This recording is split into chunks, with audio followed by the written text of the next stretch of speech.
O coronel escondia um segredo terrível das moças da fazenda, um segredo que manchava a honra de famílias inteiras e enchia a região de medo, até que um fazendeiro solitário, cansado de tanta injustiça, decidiu fazer justiça com as próprias mãos.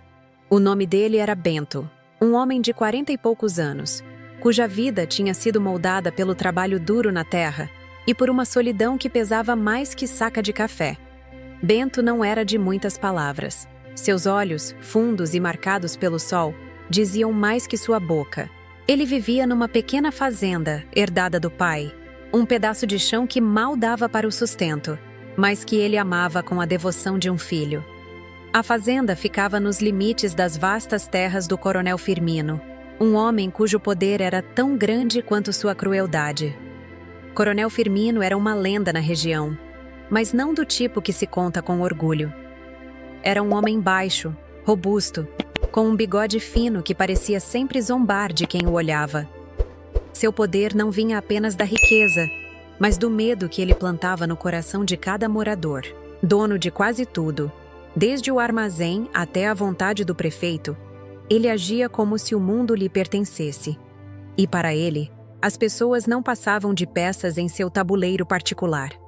Sua fazenda principal, a Vila Rica, era um império de cana-de-açúcar e gado, mas escondia segredos sombrios por trás de sua fachada próspera.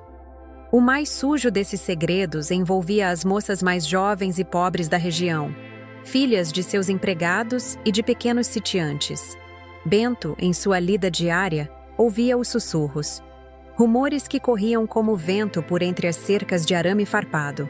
Falavam de moças que iam trabalhar na casa grande do coronel e voltavam diferentes, com o olhar perdido e a alma quebrada. Falavam de pais que baixavam a cabeça, engolindo a vergonha e o ódio, pois sabiam que enfrentar o coronel significava a ruína, ou pior. Diziam que Firmino tinha um gosto por meninas novas, quase crianças, e que usava sua posição para se aproveitar delas. Oferecia um emprego na cozinha, prometia um futuro melhor. E quando a família, desesperada pela necessidade, cedia, a armadilha se fechava. A moça ia para a casa grande e lá dentro, longe dos olhos do mundo, o coronel cometia suas atrocidades. Depois, ele as descartava com alguma mixaria, uma ameaça velada e a certeza de que o silêncio seria comprado pelo pavor. A gota d'água para Bento foi quando a notícia chegou sobre a filha de seu compadre, o pobre Zeca. A menina, chamada Rosinha, mal tinha completado 15 anos. Era uma flor de menina, com um sorriso que iluminava a roça. Zeca, endividado e com a safra perdida pela seca, aceitou a generosa oferta do coronel para que Rosinha fosse ajudar na casa grande. Uma semana depois, a menina voltou. Voltou diferente. Não sorria mais. Passava os dias trancada no quarto, olhando para o nada. Zeca, um homem antes falador e alegre, transformou-se numa sombra de si mesmo. Seus olhos, antes cheios de vida, agora carregavam uma dor que Bento conhecia bem, a dor da impotência. Numa noite, embriagado de cachaça e desespero, Zeca confessou a Bento o que havia acontecido, entre soluços e pragas que morriam no ar por medo de serem ouvidas. Naquela noite, algo mudou dentro de Bento. A solidão que sempre foi sua companheira deu lugar a uma fúria silenciosa e gelada. Ele olhou para suas mãos, calejadas de arado e enxada, e pela primeira vez, não viu apenas as mãos de um agricultor. Viu as mãos que poderiam trazer um fim àquele ciclo de maldade. Ele não tinha dinheiro, não tinha poder, não tinha capangas. Tinha apenas a sua coragem, forjada na dureza da vida, e um senso de justiça que o coronel e seus homens haviam esquecido que existia. Bento começou a planejar.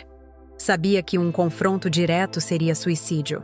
O coronel era protegido por jagunços fiéis, homens sem alma que matariam por um punhado de moedas.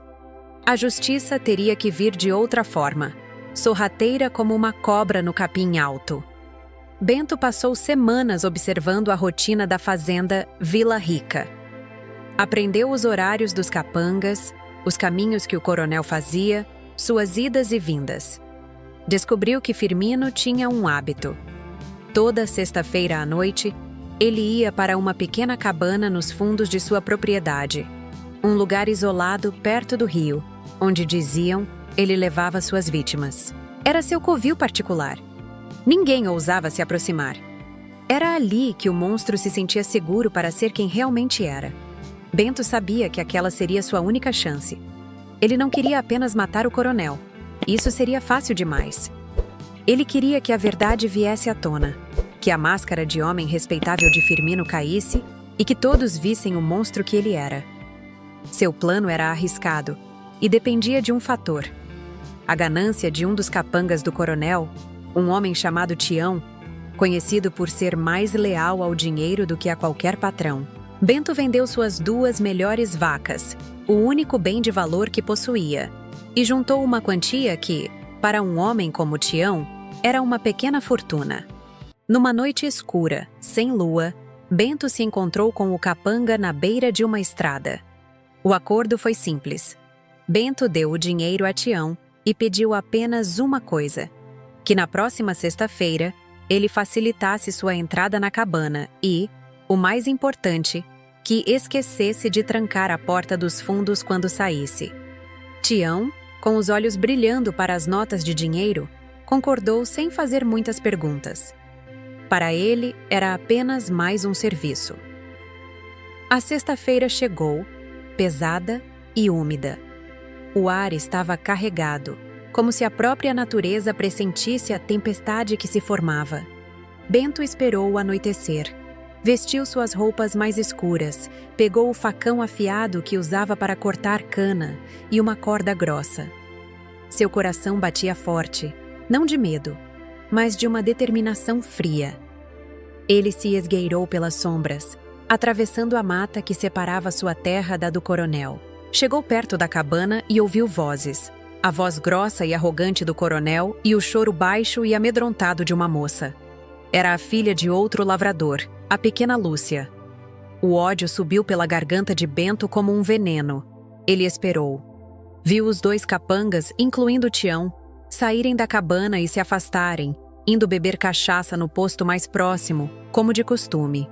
A porta dos fundos, como combinado, estava apenas encostada. Bento empurrou-a lentamente. O rangido pareceu um trovão em seus ouvidos.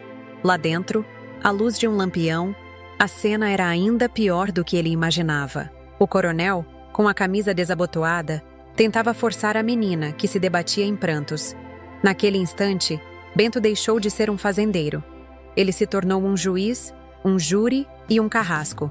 Com um movimento rápido e silencioso, ele avançou. O coronel, surpreso, virou-se, e seus olhos se arregalaram ao ver a figura sombria de Bento, com o facão brilhando na luz fraca. Antes que pudesse gritar por seus capangas, Bento o atingiu com o cabo do facão na nuca. Firmino caiu no chão, desacordado.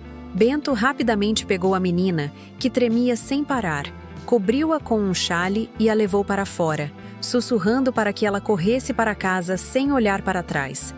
Depois, voltou para a cabana.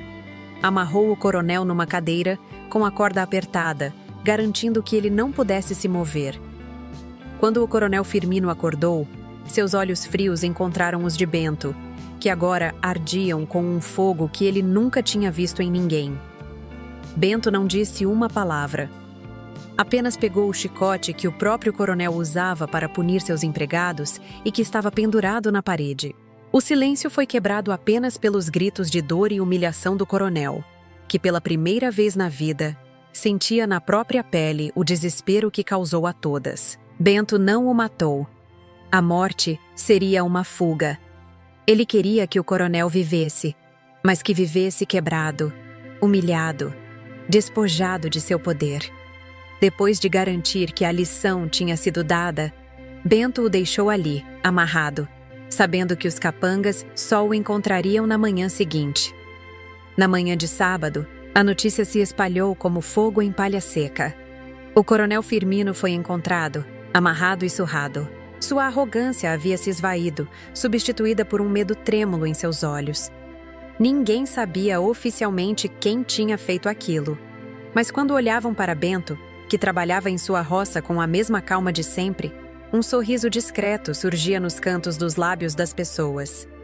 O silêncio na vila não era mais de medo, mas de respeito. O poder do coronel, construído sobre a violência e a humilhação, desmoronou naquela noite. Ele nunca mais levantou a cabeça. Continuou rico, mas sua autoridade moral, seu poder de intimidar, havia se transformado em pó. Ele se tornou uma figura patética, um fantasma de sua antiga tirania, assombrado pela lembrança da noite em que um fazendeiro solitário, com as próprias mãos, lhe ensinou o significado da palavra justiça.